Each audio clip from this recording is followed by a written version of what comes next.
Today I wanted to talk to you about something that's similar to the gratitude practice, similar to the daily delights practice, similar to the finding moments of joy wherever you can practice, but it's looking a bit more inward, and it's called victory laps. This is another way to help tone the vagus nerve, but it's less physical than some of the others. So victory laps is finding things. They can be tiny little things. They don't need to be great big things that we're proud of. Finding things that we are proud of for ourselves, things that we have done, that we have achieved, that we have maybe not done.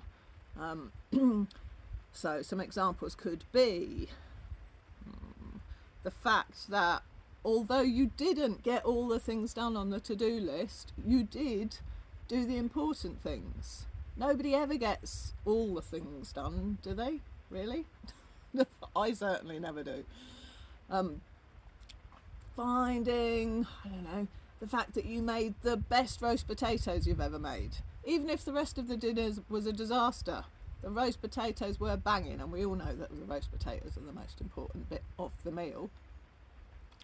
So see, like with the daily delights and the daily gratitudes, if you can dial right down and just find 2 or 3 things each day that you are proud of yourself for. So nothing to do with anybody else, something that you've done or not done. So maybe Aunt Flo was being a right pain in the arse, or your mum was being a bit of a snarky burp, and you didn't rise to it. You're proud of yourself that you didn't rise to that and you kept the calm. That's a great thing to be proud of. I'd love to know. You can share in the comments below if you have anything that you're proud of. Mine, I guess, for today are that I spent last night making food. I love making food, and I love cooking, but I don't often cook the more complicated things just for myself. This past year I set myself a challenge that I would make nice food for myself rather than the most basic food for myself, which I tend to do when I'm not cooking for other people.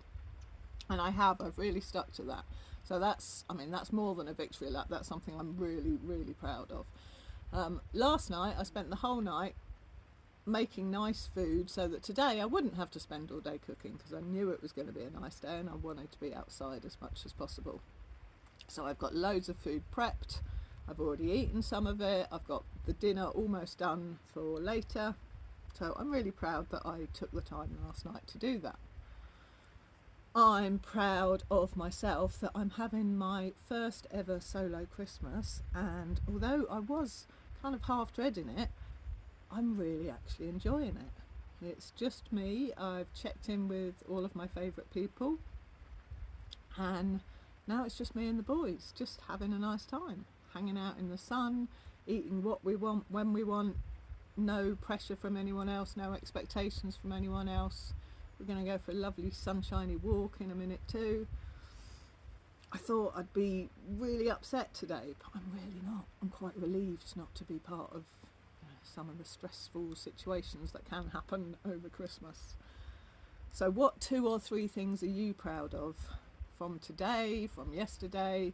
Try and make it into a daily practice, like with the daily delights or the daily gratitudes, and it can be a really powerful way to boost your confidence, to reset your nervous system, and it really helps with imposter syndrome as well. So instead of focusing on the things you haven't achieved, focus on the things you have achieved. Good luck. It can be hard when you start, but it does get easier with practice. See you on the next one.